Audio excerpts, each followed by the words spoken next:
We're just getting all seated. Yes.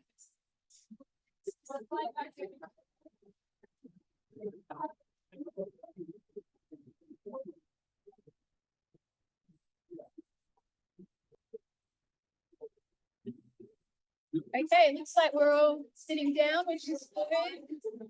Everybody's ready? Hi, everyone. I got introduced before, but if you missed that, I'm Susie. And today I'm here to be session chair for the education and gaming section, which is a session that is really close to my heart because I was a teacher and a game designer. And it's really cool because games and education have so much in common. And I always think about the way in which when we design games and when we design teaching, we think of it in the same way. We go, oh, how am I going to communicate this information to somebody? And then how am I going to assess that they know that information? How am I going to teach them how to play this game? How am I going to teach them what they need to know to move forward in their life? And we approach those in the same way. So there's so much in common. And it's really cool to hear these three speakers that we're having today talk about how they're exploring those connections and those angles. And today we have three amazing talks from Dr. Premeet Sidhu, Dr. Cassandra Barkman, and Dr. Cameron Edmond.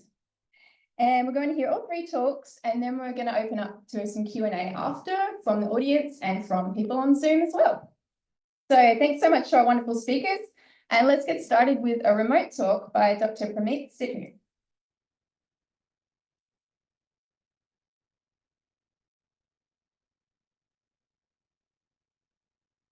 I would like to acknowledge the traditional custodians of the lands we're meeting on or zooming in from today.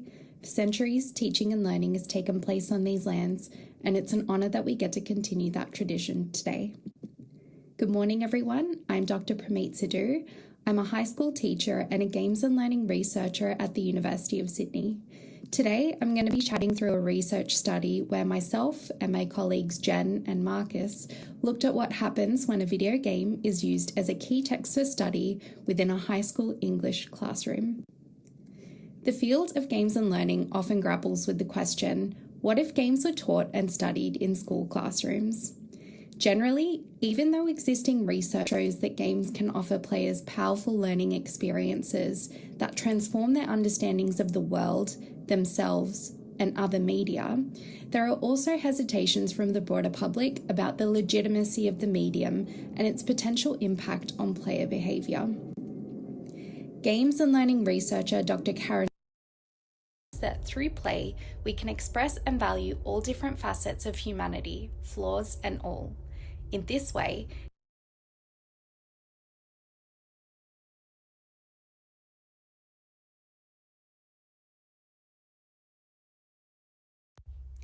before we begin, I would like to acknowledge the traditional custodians of the lands we're meeting on or zooming in from today.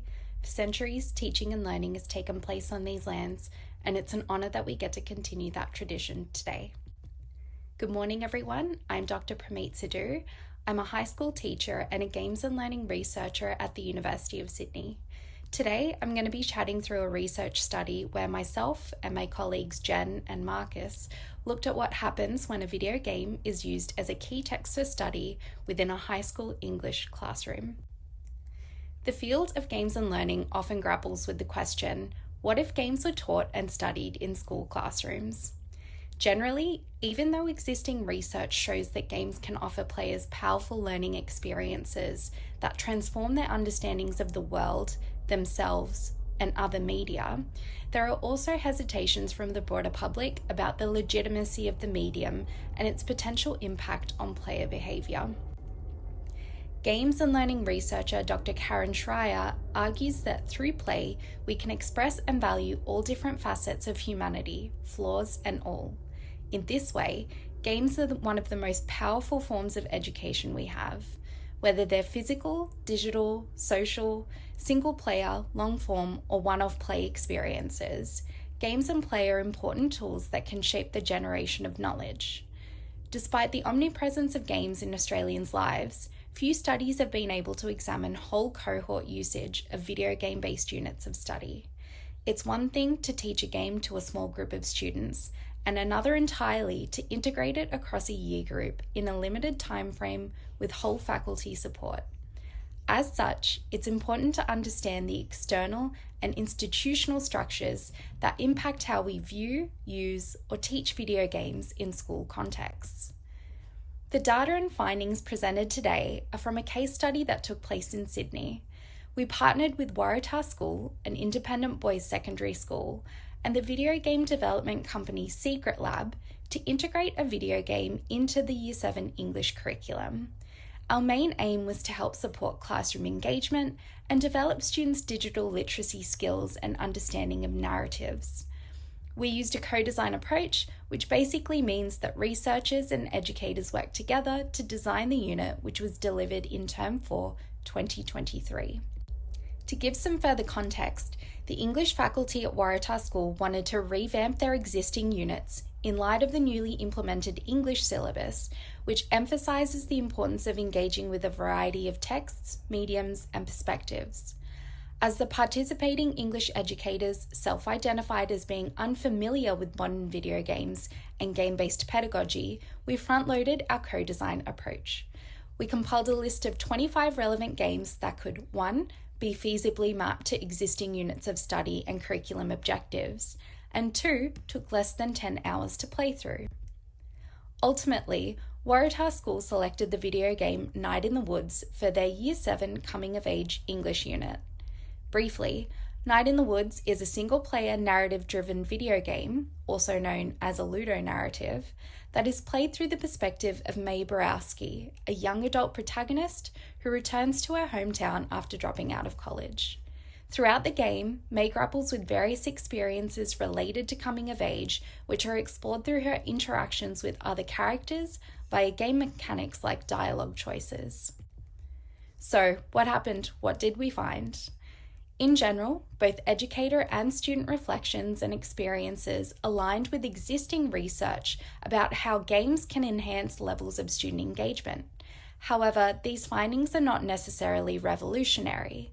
We've known for a long time that games have the capacity to engage students and facilitate moments of meaningful play and learning. What I want to unpack for the rest of this presentation are the external factors of influence. If we want schools and teachers to continue integrating games within classrooms and curricula, what are some of the things we need to realistically question and consider? Access to technology emerged as a critical factor in the successful delivery of the unit. For context, as an established independent school in an affluent suburb, Waratah School's staff and students had high levels of technological infrastructure prior to the unit. This included things like sufficient school hardware and software, like desktops and laptops, stable internet connectivity, and individual copies of the game for each student. Interestingly though, despite this, both students and educators experienced consistent technical difficulties throughout the unit. Towards the end of the classroom observations, one student expressed that they still couldn't gain access to the game due to the strict firewalls and school security systems that wouldn't permit game downloads at school. When questioned about the key challenges of this unit, all 9 of the educators emphasised that difficulties with downloading the game impacted how students and staff were able to critically engage with the text during class time. However, this isn't necessarily a net negative. These access limitations allowed for a variety of playstyles to be enacted, such as individual play at school and at home, co-located play with friends and family, and spectated play either in the classroom or through paratext such as Let's Plays. These diverse interaction styles often overlapped and allowed students to generate and display knowledge about the game's narrative and characters in various contexts and formats. How students play and engage with games is just as important and valuable as what they play. Another interesting finding from this study was the perceived discrepancy between traditional multimodal literacy and gaming literacy. Despite games, novels, and films having similar conventions and techniques that can be analysed, both educators and students express difficulty in communicating game-based knowledge and learning. One educator noted that they found the unit challenging to teach due to their lack of knowledge about game mechanics, and some students vaguely commented in their interviews that they did not learn much about narrative structures or game mechanics. However, we actually observed the opposite in classroom lessons, student work booklets, and the final assessment task. For example, during classroom observations, students were often seen interacting with the numerous mini-games or exploring difficult-to-reach areas in the game that were unrelated to the game's core narrative or progression. Although this was initially perceived as a distraction to learning due to the already limited classroom hours allotted to this unit of study, students articulated how free-form exploration gave them deeper insight into maze relationships and perspectives. Playing games is as much about exploring a world and inhabiting a character as it is about the core narrative or thematic premise. Therefore, appropriately recognizing the spatial and experiential qualities of gameplay and how they also contribute to student engagement and comprehension of the text is important. The cognitive dissonance between acquiring and showcasing evidence of gaming literacy and knowledge points towards the need for a framework or a shared language for teaching and analysing games in school environments. The socio-cultural context of the school community and Australia more broadly also plays a pivotal role in shaping how video game-based curricula is perceived or integrated. At Waratah School, there was generally a positive or at least an open-minded attitude towards gaming and technology among students and most educators. However, prior to the unit's delivery, some staff members expressed concerns about potential addiction issues to technology, framing video game play in a negative light. This type of language and discourse can undermine the significance and value that students attach to their own gaming practices. Therefore, support and encouragement from educators, parents, and school leaders is vital in shaping students' interaction with the unit and is the reason why co-design was an ideal approach for this study. By collectively discussing any concerns from the outset and deciding on the structure, aim, roles, and success criteria of the co-design partnership and unit of study ahead of time, a stronger understanding about the educational value of gameplay was established for both parties. Lastly, funding is one of the most significant barriers that permits or limits game-based learning in schools. As this study was funded by the University of Sydney, which allowed us to collaborate with the game's developer, Waratah School was able to receive compensated individual copies of the game for all students and educators. Moreover, Secret Lab provided an interactive Q&A session and developer talk for students and educators during the unit. However, public schools and schools with limited budgets will struggle to invest in the necessary hardware, software, and dedicated professional development required for upskilling educators that are likely unfamiliar with games or game-based learning considerations. So, looking ahead, what steps can we take to address or mitigate some of the challenges identified? In terms of technological access, beyond encouraging and adopting various playstyles and modes of interaction, exploring and using non-digital game alternatives such as board games and card games could help to overcome some of the technological infrastructure requirements for digital game-based learning. In terms of gaming literacy, as digital texts are increasingly being embedded within classrooms, it's crucial for educators to have shared language to help explicate and make game-based learning visible in alignment with curriculum requirements. We're currently developing a gaming literacy framework that we hope will empower educators to talk about and teach games in schooling contexts. In terms of socio-cultural context and community support, it's vital to continue having open and transparent conversations about games. One of the most common concerns about video games, and by extension game-based learning, is the association between digital technologies and addiction. These negative assumptions can significantly impact perceptions of video games and determine whether game-based learning is integrated into classrooms and school contexts. Practical solutions such as open access resources or Q&A sessions targeted towards educators, parents, and students may help alleviate fears surrounding gaming.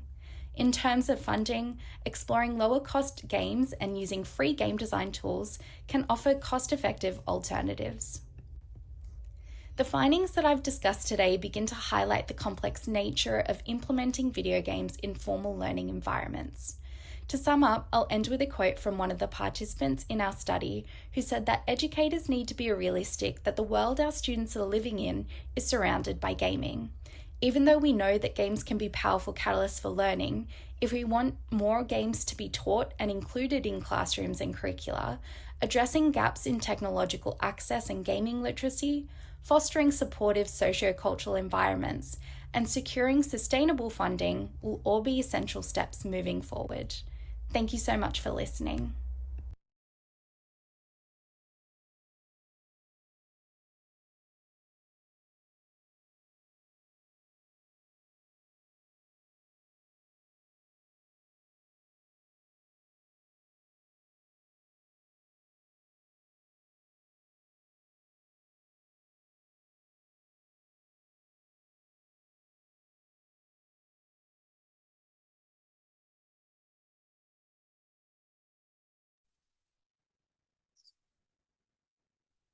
Okay, next I'd like to invite Dr. Cassandra Barkman up. I love that it says slow down immediately on screen that goes well. Okay, amazing. Thank you very much. Yeah, I heard you love tails. Welcome everyone. Really nice to be the first presentation, I guess. My name is Dr. Cass Barkman. As of 2.5 weeks ago, I am now a lecturer in media and communications at the University of Melbourne. That's really exciting. Thank you, very kind. I also explains why I'm overdressed. Yeah, so this time for my presentation, I'm going to be kind of doing the step in many cases prior to what Pre and other educators and such are going to be doing. I'm not necessarily thinking about how best to teach with games, but kind of thinking about the first of like, how do we get games more regularly into the classroom setting in a higher education context? As part of this, I've been working on a report specifically for the University of Melbourne. There's a lot of like really meaningful takeaways from it that I think is relevant more broadly to higher education generally that I'm going to be talking through in this presentation here. Now, this is the white paper report. So Marianne and I applied for a teaching initiative grant last year. Successful in doing so. I'm still working on the report currently. I've been consulting with a range of different people on this as well. For today's presentation, I'm going to be talking basically entirely about video games, given they have a range of specific and unique challenges. The scope of the report itself is wider. Talk about VR quite a bit, given that we have a VR lab at Uni Melbourne. A lot of other educators are interested in using that, as well as analog games, but focusing on video games here, just to kind of narrow my scope. Now, if we think about trying to integrate video games into higher education in the classroom setting, there are a lot of difficulties that necessarily come with this. There is quantity in media and comms. My program, we very regularly have subjects of like 500 to 600 students. Providing games at scale to that amount of students can be very challenging. Games are incredibly expensive, particularly really big AAA games, which a lot of us do end up focusing our research on. Physical inaccessibility, there are very normative ways and understandings of how video games are made and who they're necessarily made for, which obviously provides additional obstacles for certain students. Time, if we want to think about the most cited game in DiGRA 2024, Baldur's Gate 3, can take you over 100 hours to like properly experience that game. Makes it really hard for like students to get a meaningful grasp of what was, I think, in many ways a culturally significant game, as well as a range of different technical problems regarding specific platforms, old hardware and software. A lot of particularly older games being really hard to access too. One thing I discuss as well is the idea of student equity. I'm trying to necessarily avoid kind of, and it's kind of hard to entirely, but normative assumptions about, oh, every student's going to have a laptop or a mobile device that can play these. It's not necessarily the case, and something worth keeping in mind as well. In addressing all of this, I kind of provide a range of different recommendations in the report. Not going to be talking about all of these here now, but I thought I'd flag them up front at the very least. So thinking about short and affordable games, accessible. I have a couple that are like kind of on the cusp that I think are necessarily useful, but come with a range of caveats. Emulation is one of those. There's a lot of really dicey legal stuff around emulation. For this presentation, I'm going to be focusing on these ones here specifically. Feel free to ask me about the list later in question time. Hopefully makes things easier for you. Now, starting with the first one, obviously fairly straightforward. I think, yeah, particularly when we're organizing curriculum, it's very easy to basically organize it around prioritizing short and affordable video games. There is a wealth of different freely and cheaply available titles online through browser. Itch is an incredible resource for this as well. If anything, I think we should be focusing more on itch and itch games in research and ideally in teaching too. Makes it easier for students to necessarily access it as well. That does necessarily mean that we can't necessarily set a lot of the games we might be more familiar with ourselves or might be researching ourselves, but I think that can also be a bit of a benefit as well as a limitation. Zagel has written on this quite extensively, particularly the idea of challenging a game studies canon, as it were. And I think kind of broadening the scope of what games we can necessarily talk about by thinking about those types of titles, particularly on itch, is actually a really interesting and meaningful opportunity to expand what we might necessarily be focusing on when we think about video games and introducing students to non-normative games that they might not encounter otherwise. Now, this is kind of expanding on Pre's point before, but I think fostering a games literacy with both staff and students is really important, not just for students. We definitely need to be thinking about our own games literacy and thinking about how we can introduce other educators to a meaningful form of games literacy. There's been a range of different ways that games literacy has been theorized. Plenty that you can find out there. I'm kind of partial to the 3 C's approach personally, which is kind of broken down into 3 key tenets. It's more kind of relevant to larger media literacy, but I think it's useful orienting games amidst that. But we need to think about orienting video games amongst games culture, so alongside other media, other games, and cultural context. This is relevant for how we teach for them as well, obviously. Then we need to think about critiquing games, so allowing students to play games, which is a lot of what my research is centered around, but also understanding the platforms these games are being played on. What about this game necessarily makes it, say, like a niche game or a mobile game, and so on and so forth. And then create. So the idea of fostering an awareness of how games are made and ideally creating opportunities to make them as well. I haven't taught it, but there's a fantastic subject at the University of Melbourne that is based around board game design. I've taught for Marcus and we had a similar assignment based around making a game that students really responded to. And I think it's really worth thinking about organizing these creative practices in how we teach to foster this literacy further as well. I really like this because it makes a little bit of a mnemonic device to help remember it. So instead of literacy, you have literacy, 3's back to back, which I think is fun, even if it's kind of cumbersome to say. Moving into long-term regarding educational licenses. Now, I should flag up front, as they say on Reddit, I am not a lawyer. I know it's a terrible acronym.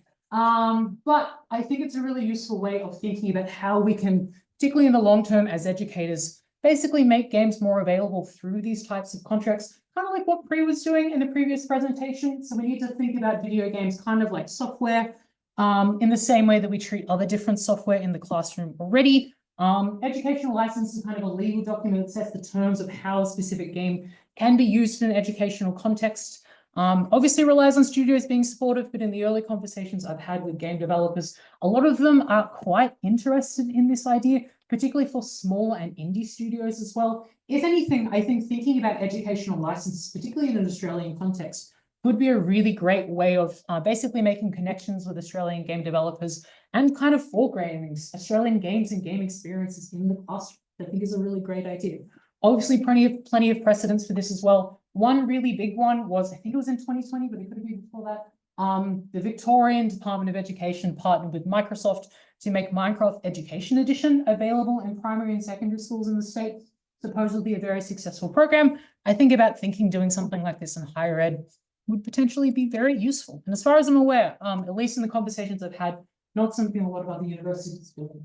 Now, regarding long-term, I think this is fairly straightforward, but a games library is a really effective way of solving a lot of these problems. Obviously, the scale can still be a little bit of an issue, but it allows you to have a space dedicated to games on campus, allows you to provide certain video games to staff and students more readily, can even provide subscriptions to like Game Pass and stuff, even though those can be a little bit more tenuous. This obviously does, however, require meaningful institutional support from the universities, which is not necessarily something that is easily obtained these days, particularly given the austerity measures that are happening, especially post the student cuts and whatever cuts might come in the future. But I think it is basically worth addressing that in many cases, universities, I think ideally should be putting these resources ahead to basically provide these accessibilities so that we can think about how we can more readily integrate video games into teaching.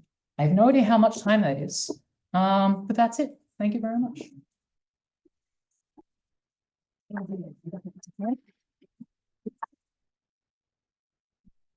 much time was that? Was I going to You're perfect. Thanks so much, Cass.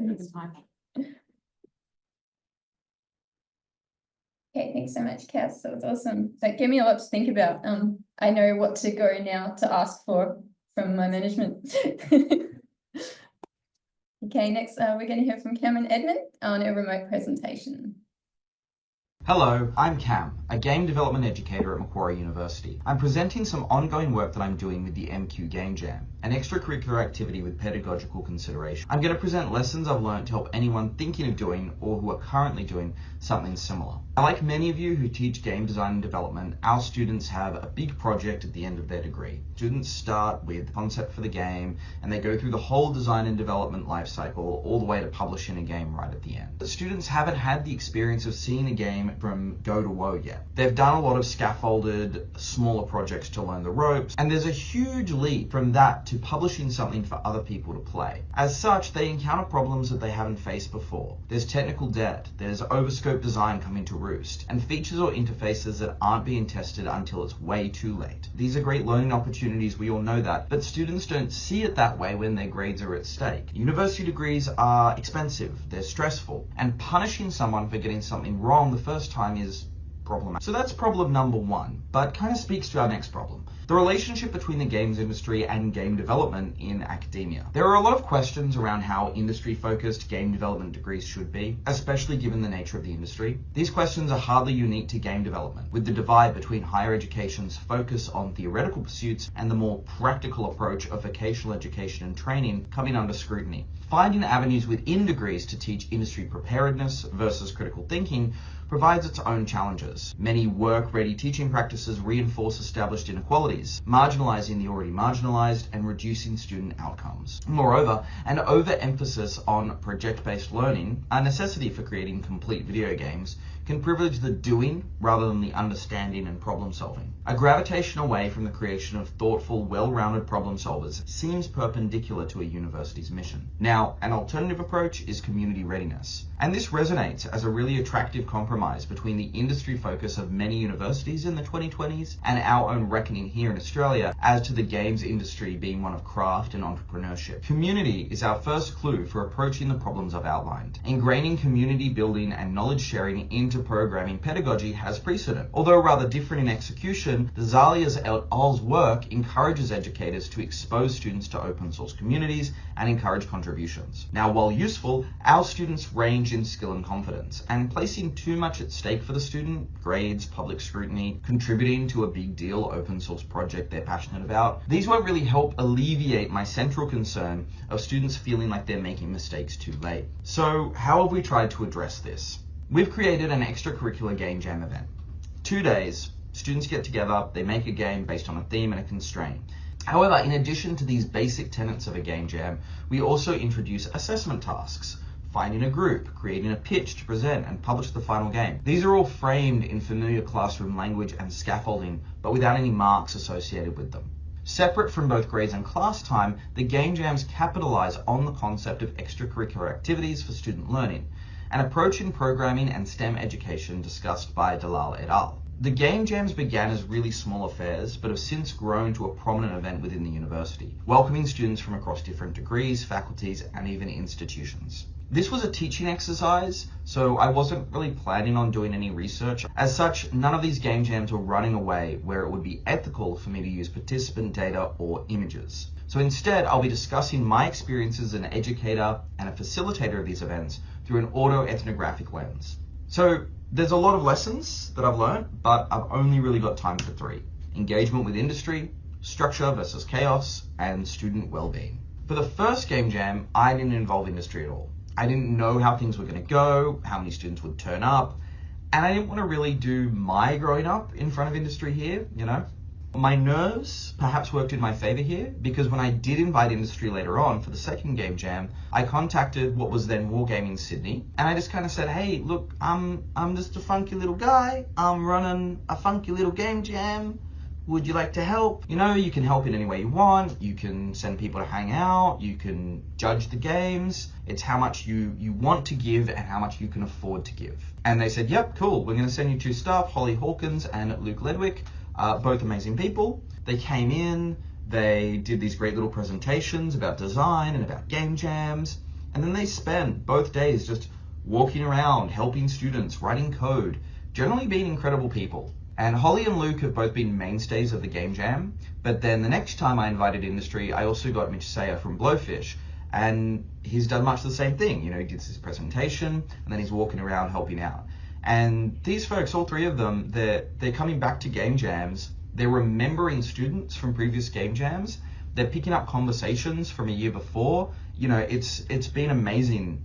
And I do think part of why this has worked is because I wasn't prescriptive to the guests. Had I told them, hey, look, you have to do X, Y, Z, they might not have been quite as open and quite as generous with their time.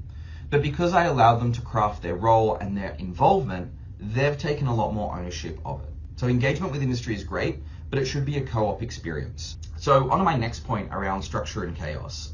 This is really positioned as an extracurricular activity, right? It's still within the context of their degree, and so they're still trusting us to be their teachers. Our most recent game jam was probably the most structured of all, predicated on previous jam observations. Something I introduced this time around was asking participants to self-nominate their roles when registering. So developer, designer, producer, artist. In previous game jams, we'd end up with games made by a team of 4 programmers. So they make a game that works really well, but it isn't any fun, it doesn't have any interesting level design, that kind of thing. So that was the structure, but the chaos there is that, you know, we didn't really say to students, hey, look, you need a team of 1 developer, 1 designer, 1 whatever. Setting those constraints suggests that there's only one way to make a game, and also doesn't account for the fact that, you know, we'll have students who don't neatly fit in all of those roles. Instead, I encourage the use of these labels as conversation starters, allowing students to audit their group as they formed it. Now, structure that emerged independent of me is that students began to form teams around their skill levels, and this was kind of bubbling up throughout each game jam, I think. Many teams would be formed by a third-year student who would kind of look around and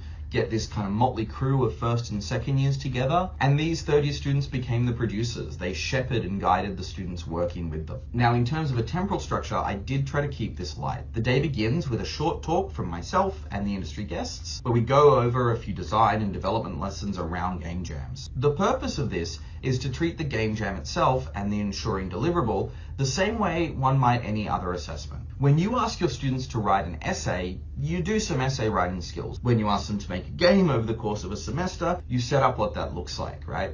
And so with the game jam, that's important. Having that same kind of scaffolding, that same kind of modeling. The main lessons I've tried to present to students are form a team of diverse folk, work with people you haven't before. You know, you might meet your new best friend, you might meet your new collaborator. Take breaks, respect those around you, publish a web build at the end. The main reason for that last one was just keep them focused on one platform release rather than testing in many different environments on different devices. Now, a lot of these are kind of hidden curriculum ideas. They're less about the design thinking that we teach in class, and indeed what the industry folk are bringing to the table, and more about how to actually find and work with those around you. That's not to say that design lessons weren't peppered throughout me speaking to groups throughout the day, but I tried to emphasize and focus on ideas that we often expect of students in the classroom without having it explicitly translated into the curriculum. So from here, students were given 2 more assignments or milestones, if you like. An end of day 1 presentation with a high concept, as well as what was accomplished that day,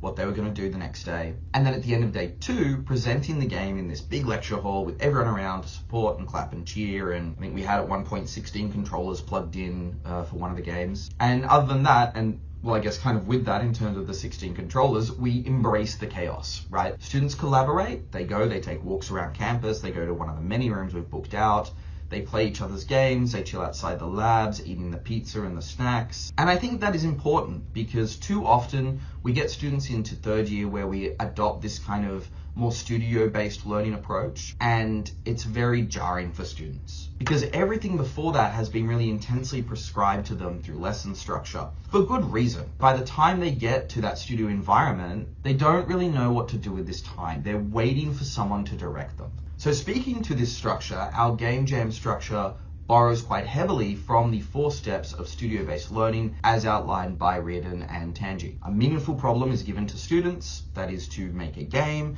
fitting our theme and constraint. How they get there is up to them.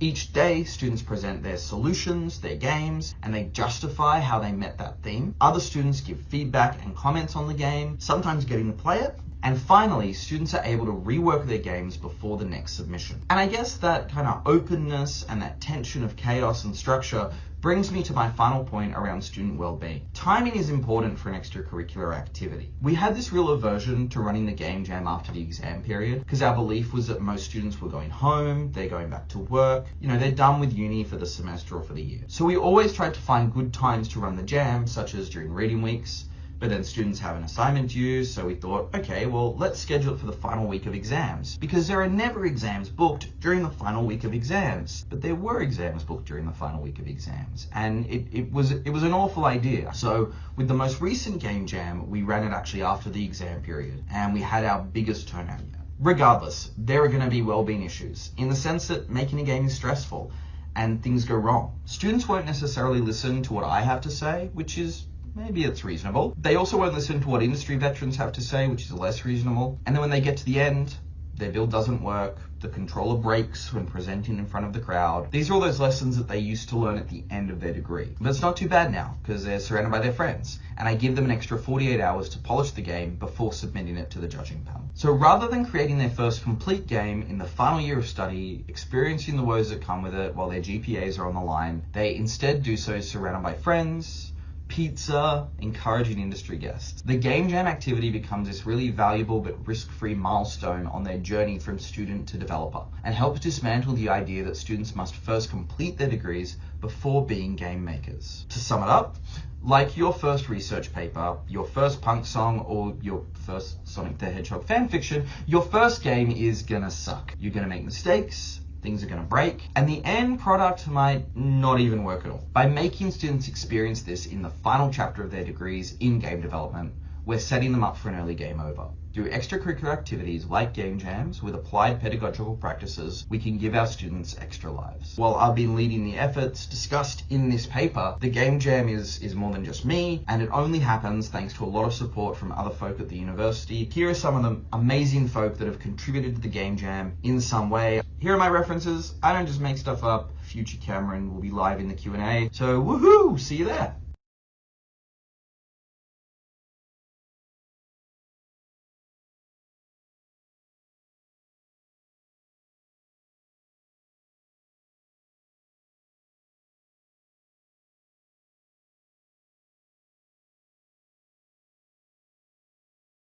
Yes, thanks so much, Cameron, for that. And Q&A, yeah, so we have a black screen, it looks beautiful. Right. I think that was special. We can just do that, can't we? That looks pretty. Oh, there we go. I forgot I meant that. Excellent. So there's some really interesting talks there and some really cool presentations. And our volunteers here are going to give some Q&As from Zoom, and we'll check in here as well. But just before that, I had a question for Cass. I was hoping, you mentioned that you were creating a resource, and I would love to hear more about that.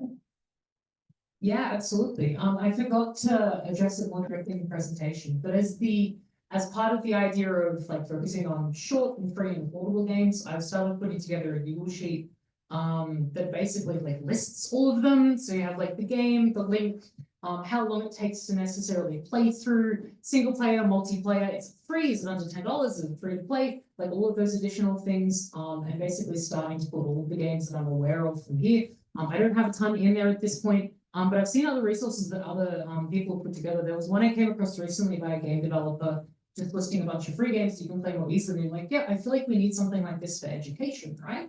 Particularly given like the breadth of knowledge and many people who have taught with games in this room, right? Ideally crowdsourcing those sort of resources and information that we can have in a central place and that people can necessarily add to and keep updated and so on, to make it easier for people to find games that are more suited for teaching certain subjects or something that is going to be easier to run in a classroom setting. I think it's just a really good idea and hopefully a useful resource.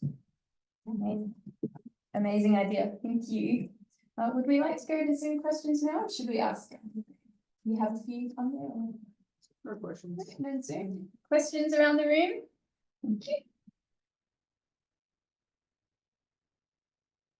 These are more for the first two presentations.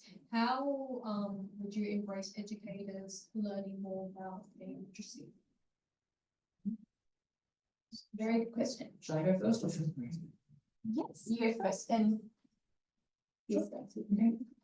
Yeah, so this is something I've still thought about, I'm still thinking about at this stage, about what we can necessarily do for educators who are less familiar with games and such. I know of a colleague at the University of Melbourne who's basically going to be running workshops essentially for people. He's looking to teach with a certain historical game. A lot of people in history department aren't necessarily aware of it. So he's just going to play the game with the teachers basically. But finding the time and finding also the funding to buy a certain amount of copies of the games can still be a little bit tricky. But I think thinking of facilitating games literacy is something that should be part of like career development, and then treating it as such, I think is a really good start.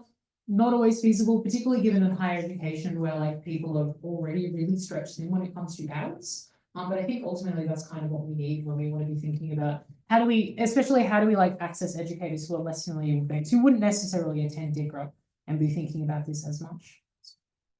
I hope that answers the question. Perfect, thank you. And we're just seeing if we've got any answers to that in the chat as well. There's a question here for Cameron. Is Cameron with us in the Zoom? Hello. I can hear him through this laptop, which is not helpful. Yes, there's a question here for Cameron, which we can see in the Zoom. Awesome. Hey, if you could type the question in chat, I can read it out and then we can make the answer and then we can make sure everyone hears. The question for Cameron, is there a critical number of participants for a game jam that is a sweet point, or do you think there's a number that becomes unmanageable? Typing now. Thanks, Cameron.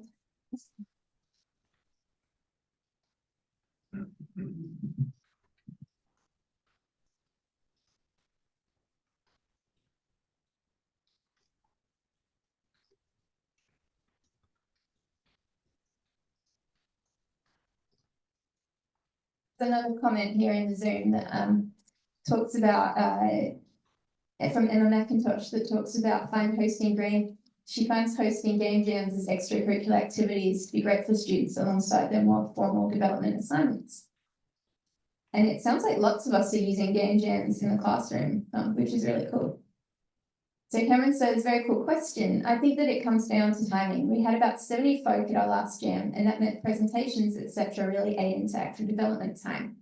I'd probably expand it to 3 days at that stage and would say anything over 100 would be too much. If we did reach that size, I'd consider additional spaces and educators involved. I think that's a really good point. So when we're doing things like that, thinking about the capacity, right, rather than I tend to just go, oh yeah, let's all come in, let's give it a go. But thinking about how to best do that is really important. Excellent. Any other questions in the room? Cool.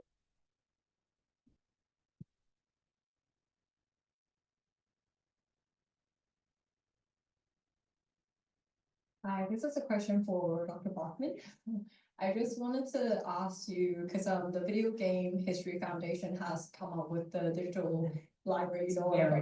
I know, I was looking at it and I was like, that is so cool. Do you reckon we could do something similar to that was like in Australia for like different unis, so we can have like one that's like Australian based, like Australia based? Entirely possibly. In that case, then would it be, do you mean for games, or do you mean for like games paraphernalia, like magazines and stuff, in the way that they do also in the archive? Like I reckon maybe like a bit of both. So because like for your presentation in terms of like having a library dedicated for games, because is that like including software and like game related magazines and stuff as well? Yeah, I haven't necessarily thought about including paratext, but I think that is a really important part of games education as well. Yeah, I would love to get something set up in Australia. I have no idea the feasibility of it necessarily. I know there's like various different pockets, like International is doing stuff, RMIT is doing stuff, various different research projects, but we don't necessarily have anything central at this stage, which would be amazing to develop. How we would do so, where that funding would come from, all the questions in the world.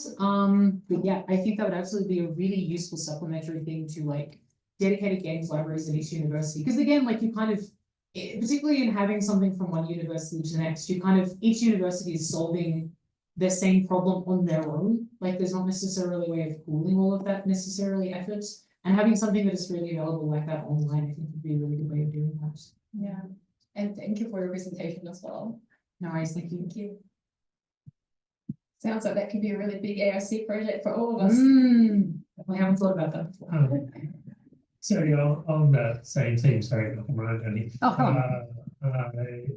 Do you know, I'm not expecting you to come up with an answer now, Ooh. but obviously the big issue is copyright law, right? Yes. We have copyright law, which gives exemptions for us to have copies of books and copies of other texts, but not for games.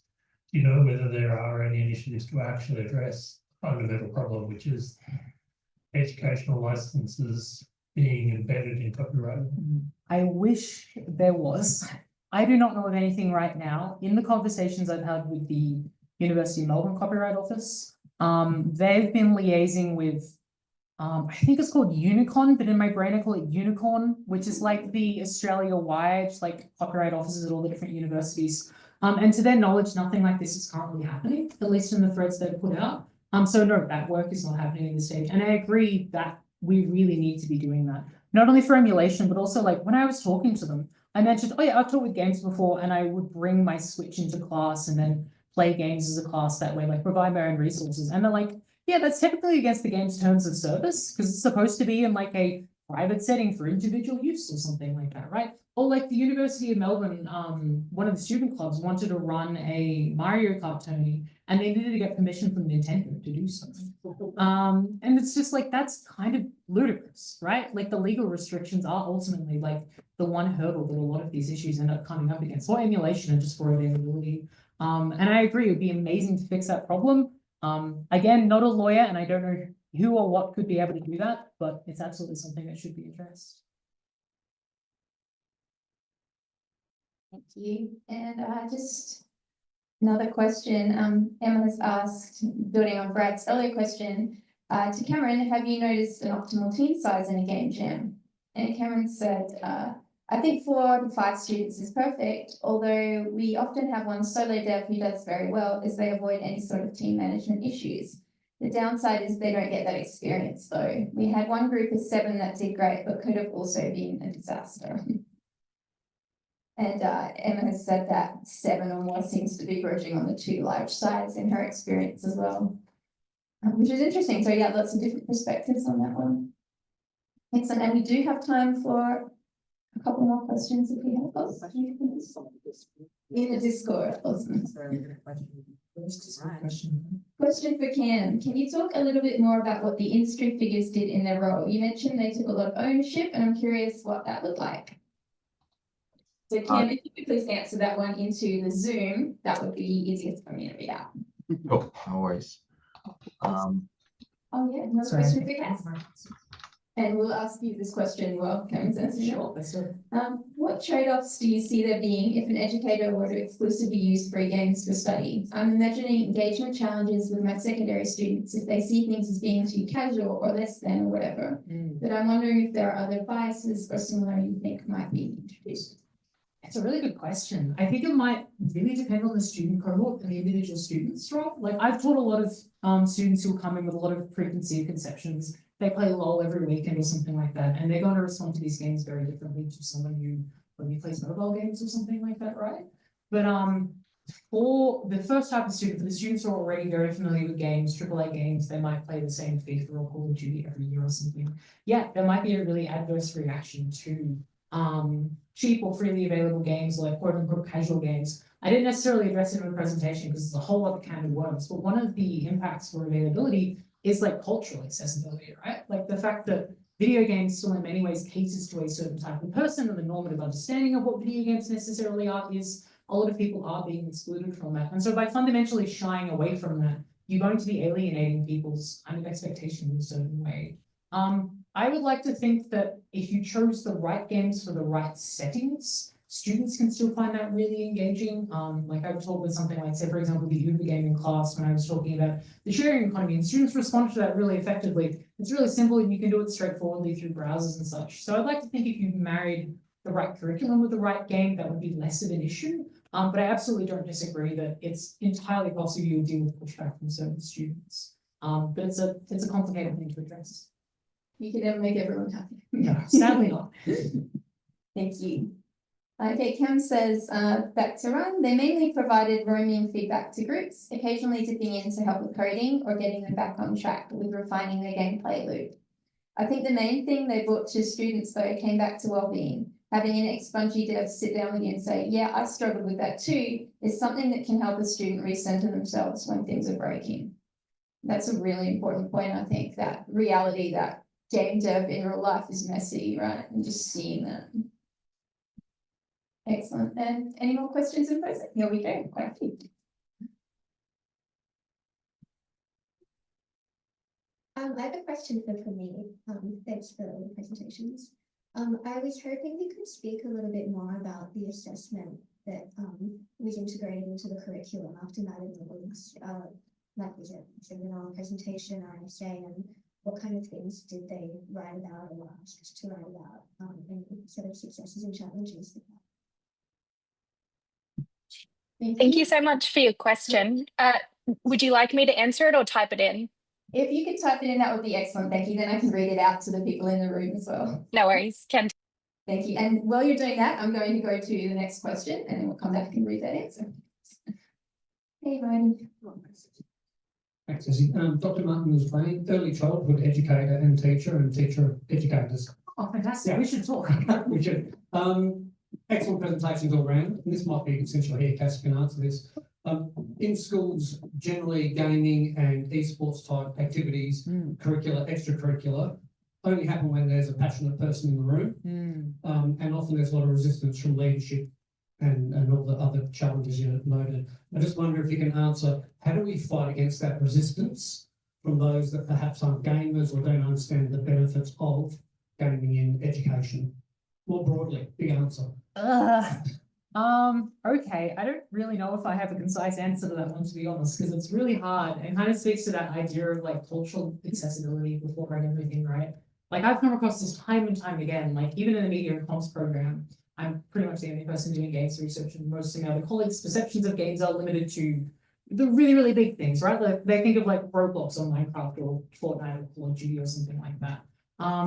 What I have found really useful in addressing that, and it's a really challenging process in some ways, but in the discussions I've had and in the presentations I've had within the program, just showing alternative possibilities of what games can necessarily be and do is really useful. So like a lot of my work is based around like niche narrative driven indie games or something like that, right? And like a lot of people just don't really know that that even world exists or something. So I'll talk about something that's maybe more literary inclined, like Return of the Obra Dinn or something. I remember doing a presentation from, and all of my colleagues were like, oh, I've never even heard of this as a possibility for a game. A couple of them actually went out and played it as well, and they found it really worthwhile.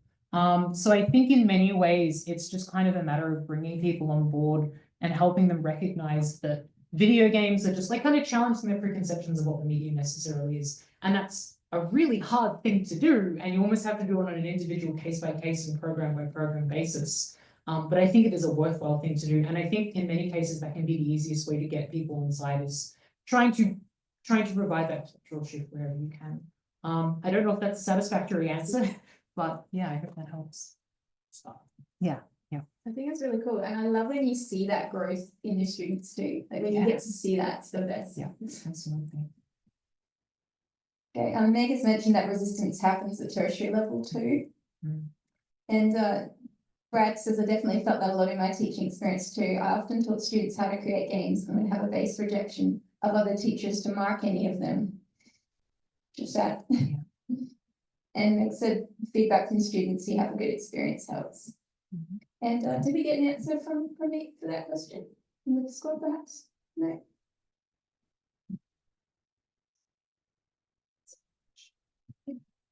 Sorry, Steph, we'll go back there if we get an answer from Premeet. Premeet, feel free to put that in the Discord or the Zoom. Zoom's easier, but Discord's fine too. What was the other question? Yeah. I know that a lot of games and stuff, especially within the higher education, the probably not government-based institutions. So how would you embrace like forwarding that games experience into the government-based institutions such as like public schools, etc.?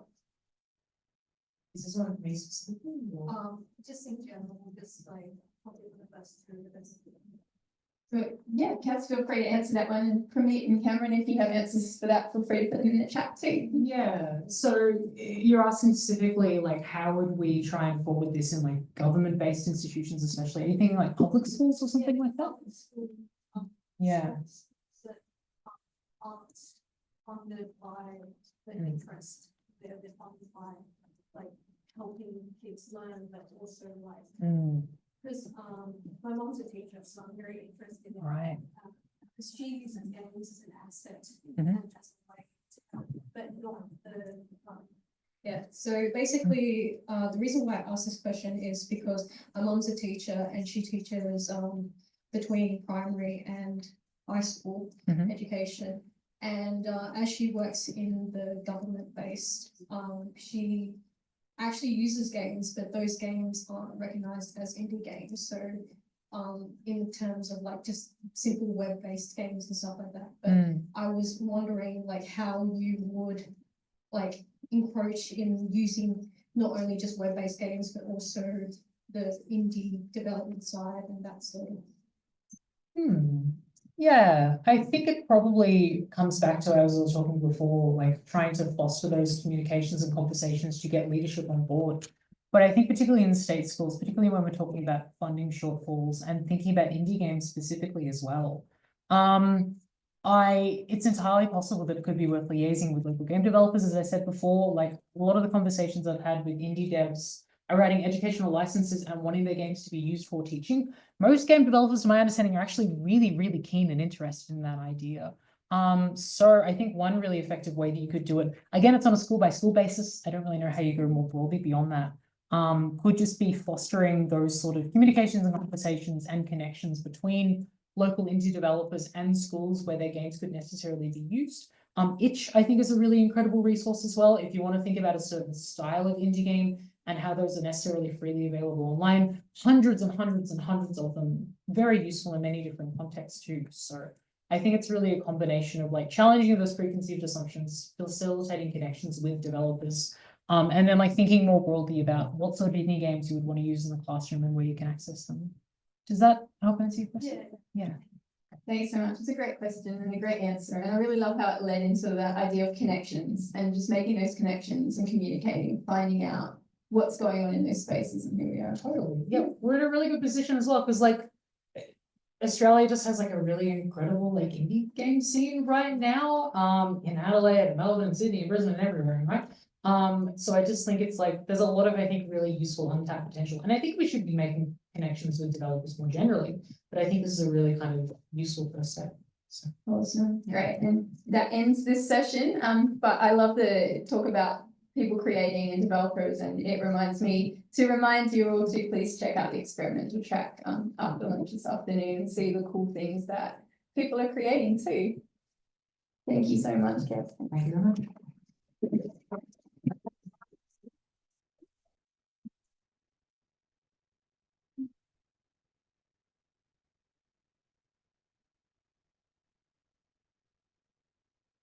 The other stuff for you. So